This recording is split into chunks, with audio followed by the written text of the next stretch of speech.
सहती रहूंगी और इससे जीवन से तो अच्छा है मैं मर जाऊं। जब खुद का बेटा ही दुर्व्यवहार कर रहा है तो जीने का मन भी नहीं करता।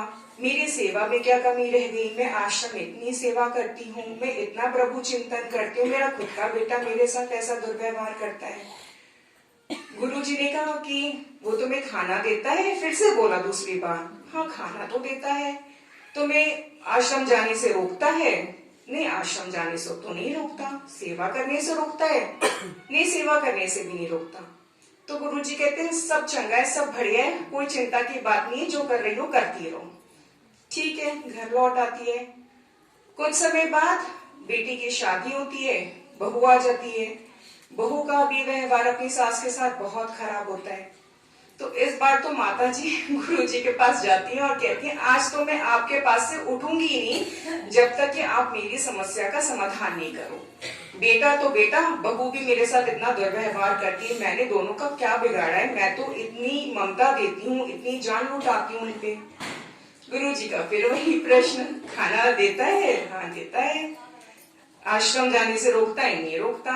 सेवा करने से रोकता है? प्रभु चिंतन करने से रोकता है? नहीं रोकता। सब बढ़िया। क्या? तो माता जी का सब्र टूट जाता है। कहती है क्या बढ़िया, क्या बढ़िया, क्या बढ़िया इसमें? तो गुरु जी कहते हैं देखो, ये जो तुम्हारा बेटा है पिछले जन्म में तुम्हारा सौतेला बेटा था।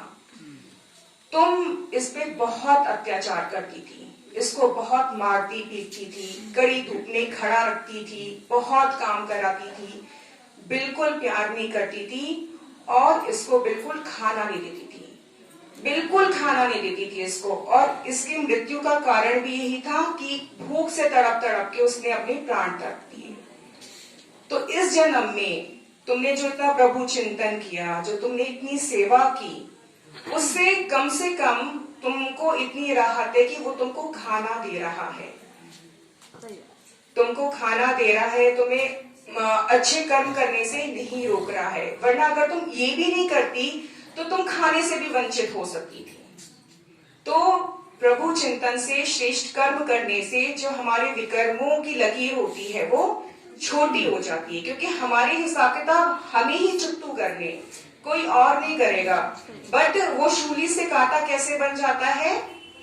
बाबा को याद करने से, बाबा की याद में रहने से और निस्वार्थ भाव से मानवता की सेवा करने से।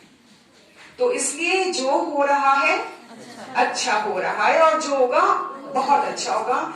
हमें बाबा में या किसी आत्मा के कर्मों में संशय नहीं लाना है। हर आत्मा अपना पाठ बजा रही है, ये सोच के अगर हम जीवन जीते हैं तो हल्का हो जाता है।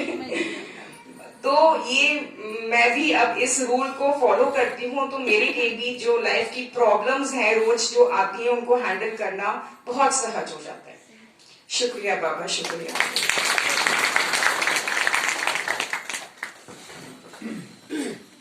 ओम शांति, ओम शांति, ओम शांति। मेरे शरीर का नाम कीर्ति है और मैं अलीगढ़ से हूँ।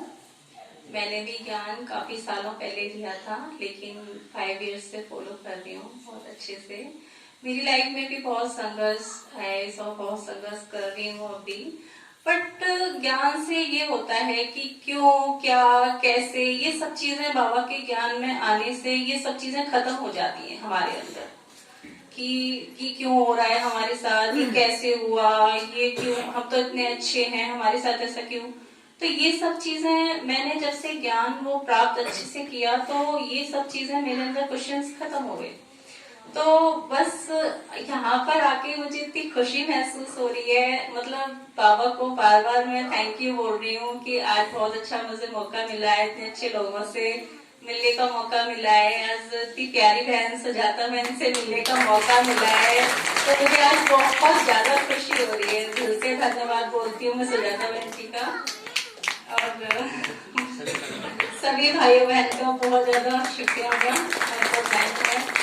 यही बोलना चाहूंगी कि बस बाबा के ज्ञान में यही शक्ति हमें मिलती है और हमें यही सब रास्ता मिलता है।